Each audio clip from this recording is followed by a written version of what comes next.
Yeah, I actually got two quick EA stories. We've actually been talking about EA quite a bit this show. And you talked about a company that has a ton of goodwill and just continues to cash it in. This EA is not a company with a lot of goodwill, and yet it continues to try to cash it in. This story comes from The Verge. Kim Lyons from The Verge reported that EA apologized earlier this week for putting a full screen in-game ad in UFC 4. The ad came up I don't think in the middle of a match, but in the like during the replay moment of a match. Yeah, like between rounds. Between rounds, yeah. I've got to play it here for people that are watching. Yeah, and so I think the ad was for an Amazon show, The Boys, which is actually pretty good. And I think a lot of people got upset about it. This is a $60 game. This is a month after its initial release, and you're getting full in-game ads in the middle of a match. EA did end up apologizing for it, and I believe they have disabled the ads. But this is just we've talked a lot about the mistakes EA has made in the past. This is not by any means the most significant mistake they've made. It's just one of those decisions you wonder how it got through, how it kind of made its way through. I will admit, like, it probably adds to the realism of the match, but it's not really something that's, again, very consumer friendly.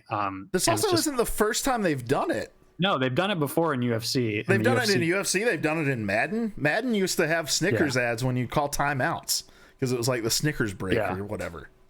It's just so. I mean, I feel like perhaps the objectionable part is that it's like also Amazon,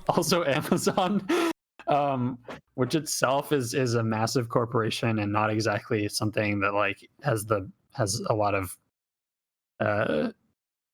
work friendly or employee friendly practices.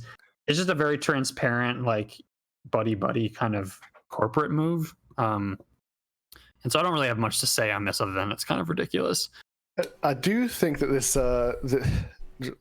I'll preface with this. I think this was really dumb and stupid and terrible.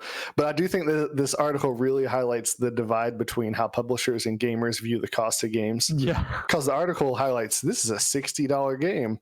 And we talk about this a lot, but we kind of need to understand that games have been $60 for like 20 years. Mm-hmm.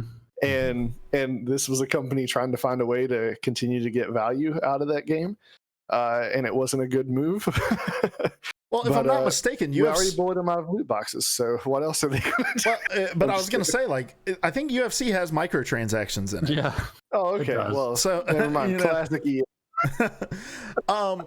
Yeah, this was funny to me for what I just said of like Madden's done this before. But Cody, you do bring up a good point. Conversely, about how like I'm a guy who really likes realism in these games. Like I love when they take really good care of like replicating broadcasts and stuff like that. And so I don't want to necessarily see an Amazon ad in the middle of my game, but I think there's a cool way that they could do this. Like, you know how GTA kind of does like tongue-in-cheek advertisements in their games. Like, I'd love to see that kind of stuff pop up. Like, it's just this imaginary world with these like made up products that you put into it. Like, I appreciate that kind of stuff. And you know, you've got this in 2K. Like, I guess people are just mad because this is like disruptive rather than the advertising we see in like 2K where, oh, it's really like put in for the realism, but nobody, you know, gets up in arms about, oh, the Gatorade ads that roll on like the on the courtside ad boards or whatever. You know, they don't get upset. Like you can customize the ads that you put in your arena in 2K. Like, you know, people don't get upset about that then. But I guess because this is disruptive, it's in the middle. I don't know if it was skippable. That is more egregious. Yeah, there is a way that it could build the immersion, but instead this was yanking people out of the experience. Yeah,